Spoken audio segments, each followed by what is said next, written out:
America और Iran के बीच हुए संघर्ष विराम के बाद सोने और चांदी की कीमतों में इस सप्ताह जमकर गिरावट देखने को मिली है। सोने के दामों में 3,000 रूपए प्रति 10 ग्राम की गिरावट आई है, तो वहीं चांदी के दामों में 13,000 रूपए प्रति किलो की भारी कटौती देखने को मिली है। सर्राफा व्यापारियों का कहना है कि आने वाले दिनों में इनके दामों में और भी गिरावट देखी जा सकती है, क्योंकि अभी युद्ध विराम हो गया है और अगर इनका युद्ध पूरी तरह से समाप्त होता है तो फिर सोने और चांदी के दाम और भी ज्यादा नीचे आ सकते हैं, क्योंकि इनके दाम 7वें आसमान पर पहुंच गए थे और ग्राहकी इनकी खरीदारी करने से कतरा रहे थे। लेकिन अब धीरे धीरे इनमें गिरावट देखने को मिल रही है और माना जा रहा है कि आने वाले दिनों में इनके दाम और कम हो सकते हैं। वहाँ में 1,46,500 रूपए 10 ग्राम के बाद आज की तारीख के रेट है और चांदी 2,37,000 रूपए प्रति किलो की आज की रेट है। और अभी एक हफ्ते के अंदर चांदी का 15,000 रुपये किलो डाउन हुई है और सोना करीबन 5,000 से 4,000 के बीच में डाउन हुआ है।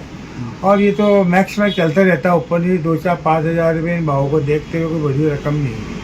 पुराने टाइम में 150 रुपये की तेजी मध्य आती थी, उसमें सोने चांदी का हुआ 1,000-1,500 रुपये किलो, सोना 800-700 रुपये तोला हुआ करता, तो 20 रुपये भी तेजी मायने रखती थी। इसके अकॉर्डिंग देखें तो आज 5,000 रुपये सोने में या चांदी में ऊपर नीचे होते हैं तो कोई बड़ी बात नहीं है। 1.5 लाख रुपये सोना, 2.5 लाख रुपये करीबन चांदी होती है ना। अमेरिका और ईरान के बीच में मीटिंग हुई है, साइन भी ऐसा कुछ नहीं है, तो रोज का नाटक इन दोनों के। ये मीटिंग भी हुई है, ये सक्सेस भी करे, मुझे नहीं लगता है कि ये सक्सेसफुल जाएगी। ये रोज अमेरिका वाले जो राष्ट्रपति जी है रोज ऊपर नीचे करते हैं। अभी भी आज ही बोल रहे हैं कि मैं अभी नहीं मानेंगे तो वहाँ ही छेड़ दूंगा मैं ये। तो क्या इनका कोई भरोसा नहीं है बातचीतों का। ये तो लॉलीपॉप जमाते हैं, कभी तो लॉलीपॉप मुंह में देखे वापस बाहर निकाल लेते हैं। ये बिकते भी ऊपर नीचे होता है। इससे संसार की अर्थव्यवस्था पे बहुत ज़्यादा फर्क पड़ता है। उनका तो क्या फर्क पड़ता है, उनको तो दुनिया कमा के दे रही है इसलिए कोई फर्क नहीं पड़ता। उसके तेल की पैदा हो रही है इसलिए इसको कोई फर्क नहीं पड़ता। फर्क पड़ता है अदर देशों के अंदर, जहाँ प्राकृतिक संसाधनों की कमी होती है, जहाँ माल कम निकलता है, बाहर से आयात करना पड़ता है, उनको नुकसान ज़्यादा होता है। इनके तो तेल का प्रोडक्शन ईरान वाले को तो वैसे जाना तो पैदा होनी है, उसका है क्या चीज़, वहाँ को उत्पादन तो कोई चीज़ का होता नहीं है।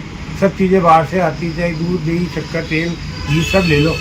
प्रोडक्शन नाम मात्र का है और तेल का उत्पादन अमेरिका वाला हथियार बेचता है सबको, पूरे वर्ल्ड के अंदर उसकी पैदा होती है। तो क्या है, ये अपनी व्यापारिक गतिविधि है, उन नीचे करके फट पैसा कमा लेते हैं। 2-5-10 हज़ार करोड़ रुपये तो मामूली बात। एक भाषण देंगे या एक वक्तव्य देंगे या एक कोई सूचना दे देंगे हम समझौता कर रहे हैं, इससे थोड़ा बाजार ऊपर नीचे हो जाता है। तो ये तो क्या है, चालें हैं इनकी, व्यापारिक चालें हैं। ये बाजार ठीक ठाक है, अभी सारे चालू हुए हैं, देखो थोड़ा बहुत चलेगा बाजार, ताकि ठीक ठाक बाजार है, ऐसे कोई कमी नहीं है। ताज़ा खबरों के लिए देखते रहें सरेराह न्यूज। अपना फ़ोन उठाएं और सब्सक्राइब करना ना भूलें।